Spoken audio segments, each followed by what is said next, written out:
There is 99.99 probability of you being married, sleeping in the same bed with your man every single night, wearing the ring, sharing a last name, and still feel like the most lonely person in the room. If you've ever laid awake next to your husband and felt more alone than you did when you were single, this video is for you. Not because your marriage is a disaster, not because he's a bad man, but because somewhere along the way, the two of you stopped truly seeing each other. Today we're talking about something millions of married women feel, but very few say out loud, which is loneliness inside marriage. The quiet ache of being loved but not known, being present but not felt. Stick around, because by the end of this video, you will understand exactly why this happens and what you can actually do about it as a woman. Now, I know you might be feeling like, what am I saying, or what do I mean? Before you judge me, I need you to give me a few minutes of your time. Let's both paint the picture. Because if you are watching this, some part of it is probably going to feel a little too familiar. Now, let's think for an instance. You wake up as the woman, you make breakfast, you get the kids ready, you attend maybe to your business before 8 a.m. You know how many things you've done between the hours you woke up and that 8 a.m. Now, your husband, your man, wakes up, dressed, kisses you on the forehead, and that is even maybe, that is not sure, and heads out the door. You pass each other like two well-run machines. You're efficient, you're coordinated, you're functional.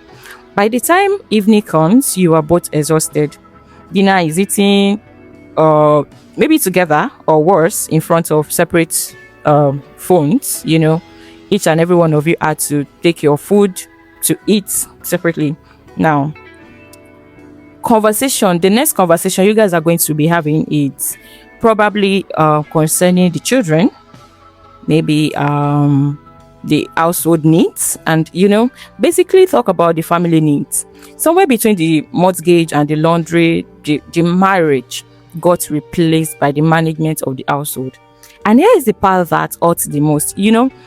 You as a woman, you are not fighting. There's no big betrayal, no screaming matches, no obvious crisis. From the outside, everything looks fine, maybe even enviable. But on a deeper level, on the inside, you feel like a roommate. You act like a roommate, a co-parent, a project manager for a life you are not sure you're actually living with someone anymore. You might find yourself scrolling through old photos, wondering when you both stopped talking. I mean, really talking. You might cry in the shower where no one can hear you, not because anything is technically wrong, but because everything feels quietly and empty. If this is you, I need you to hear this clearly. You are not ungrateful. And I want you to know that you are not broken. You are not asking for too much. Wanting to feel known by your husband is not a luxury. It's a basic human need. And the fact that you feel this way, it doesn't mean your marriage is failing. It means something in your marriage needs attention. I mean, real attention. So, let's talk about why this happens, because understanding it is the first step to changing it. Now, let's talk about why this happens in marriages. Number one reason why this happens that I want you to know is that emotional neglect isn't always. Intentional, most husbands who create emotional distance aren't even trying to hurt their wives. Many were never taught how to identify or express emotion in the first place. Psychologists have long pointed out that many men are raised with less encouragement to talk about feelings compared to women, which can leave them with a smaller emotional vocabulary as adults. Not less capacity to love, just less practice naming and expressing what's going on inside. So your man might genuinely believe that providing, showing up, staying loyal is love, while you are craving something deeper, to be asked how your day really was. And for him, it might be to actually just listen to the answer. That is point one. Another reason why this happens is the trap of autopilot. Relationship researchers have long observed that couples often drift apart, not through big betrayals, but through the slow accumulation of missed emotional moments, small daily opportunities to turn toward each other that quietly go unanswered. One partner shares something small, hoping to connect, and the other is distracted, tired, or simply doesn't just register it as an invitation. I know it happens once, yeah, it can happen just once, it's nothing. It happens for 10 years and you wake up feeling like strangers. All those little things, when they pile up, they become a big thing. Yeah. So another reason why this happens is mismatched love languages. Yeah. Sometimes your man is trying. He's just trying in a language you don't speak or you don't understand. A language different to yours. He might show love by fixing your car, working overtime, or handling the finances, act of service. Yeah. Meanwhile, you are longing for words of affirmation or quality time.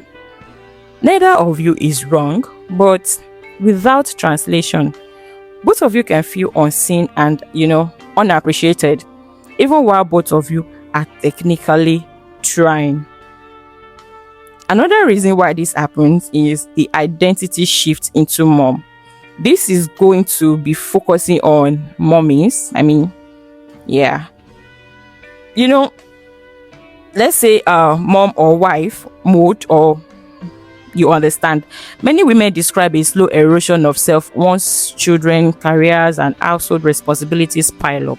You become the family's operating system. You have to remember appointments, emotional needs. You have to remember birthdays, groceries. It is called the mental load, and it is very, very real. Like, very real. When you are constantly managing everyone else's needs, there's little room left to nurture your own emotional world, your personal emotional world, let alone your marriage.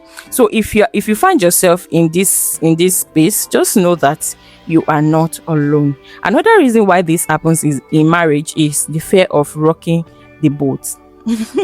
A lot of women stay quiet about their loneliness because they are afraid of the conversation that follows. What if? A lot of what if. What if I bring it up and it gets defensive? What if it turns into a fight? What if it doesn't feel the same way and even more alone afterwards? A lot of what ifs.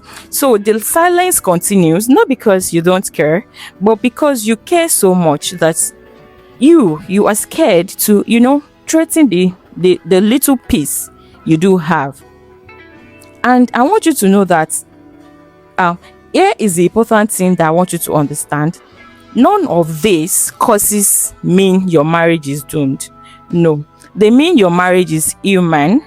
Every long-term relationship experiences seasons of drift.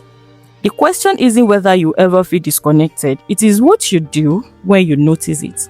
So let's get into that. Now, as a girl's girl, I'm going to give you 8 practical steps in which you can make your change in your marriage. Are we with our note and pen? All right, good. Let's start. The number 1 step that I'm going to give you is name what you're feeling. Not to anybody else, but to yourself. First, before you can ask for connection, you need clarity on what is missing. Is it emotional intimacy, physical affection, quality time? Is it feeling unappreciated? Grab a notebook if you like and simply write, I feel lonely when, write what you feel, and I feel connected when, write when you feel connected. This isn't about blaming him, it's about understanding your own needs well enough to, communicate them clearly instead of in a moment of frustration.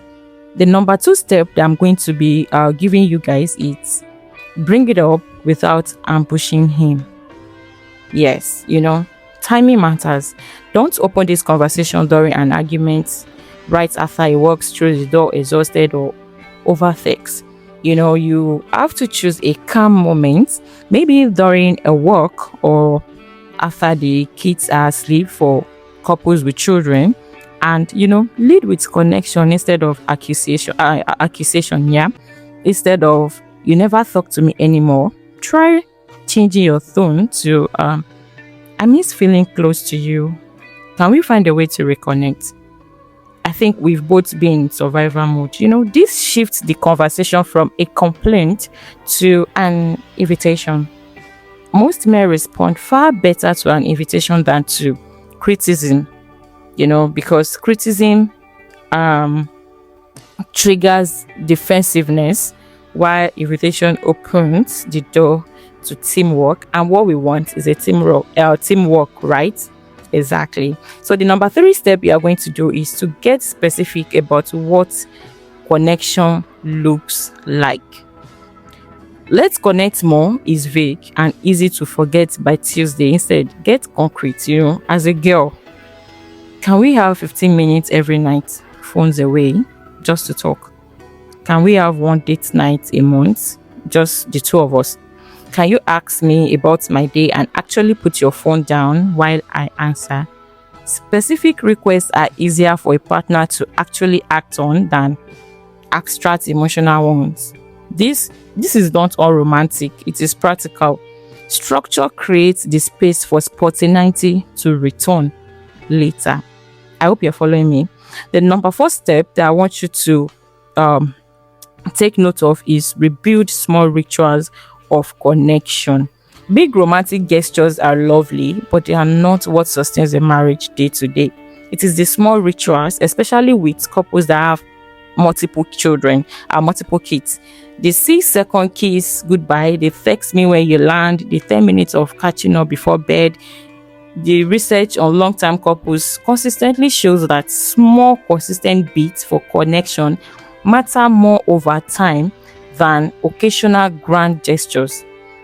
Pick one or two small rituals you both agree to commit to and protect them the way you protect any other important appointment, like the way you protect the children that your marriage produces. Do you understand? The number 5 practical we are going to address is address the mental load directly. If part of your loneliness comes from carrying the invisible workload of the household, that's a conversation about partnership, not just romance. Sit down together and actually list out everything that needs to be managed. Appointments, birthdays, school forms, meal planning, finances. Seeing it on paper often reveals imbalances that were invisible before. Redistributing responsibility isn't unromantic either. It is one of the most loving things a partner can do, because it gives you back the mental space to actually be present with him instead of constantly managing behind the scenes. Number 6, learn each other's love language. I don't know how well I can emphasize on this. This usually takes just few minutes. It usually takes a few minutes separately or together to identify what makes each of you feel most loved.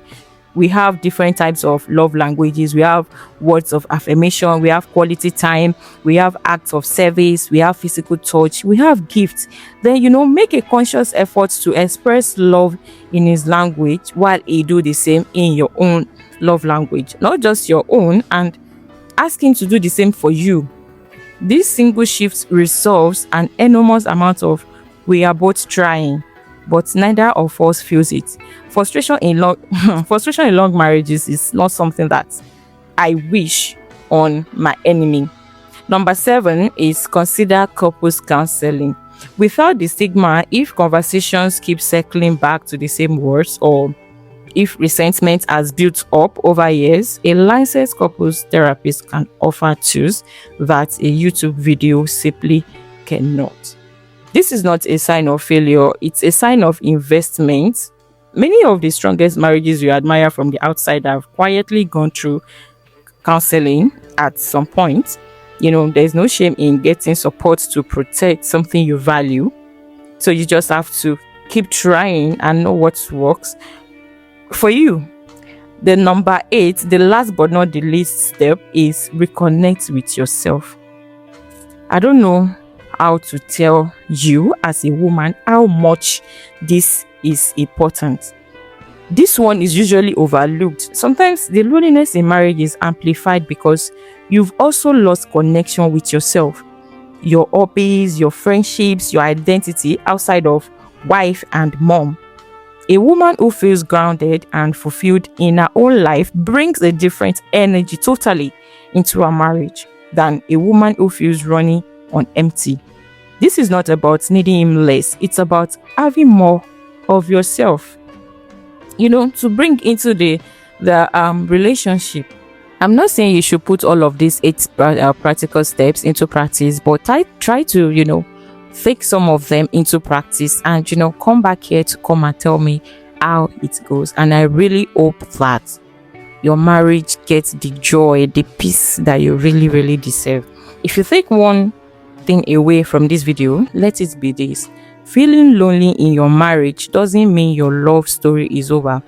It usually means you are in the part of the story where real, lasting intimacy is built, where two people either drift further apart on autopilot or choose again and again to turn back toward each other.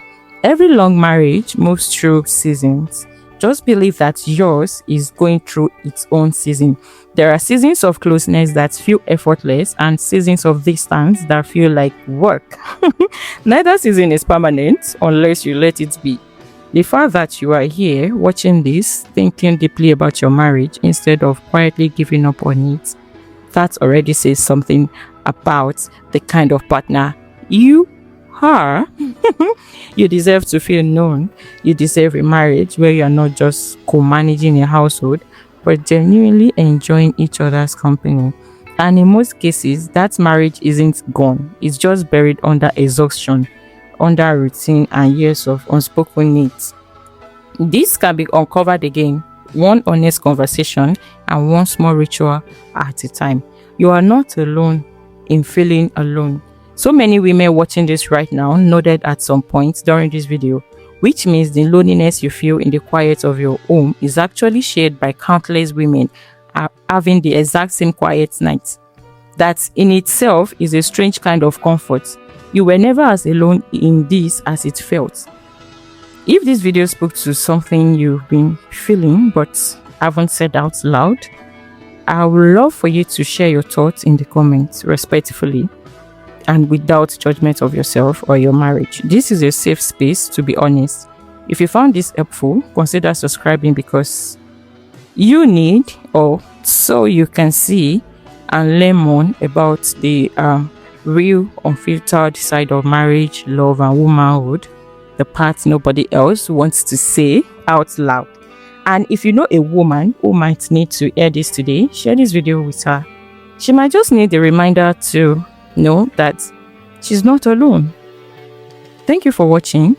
I will see you in my next video. Bye.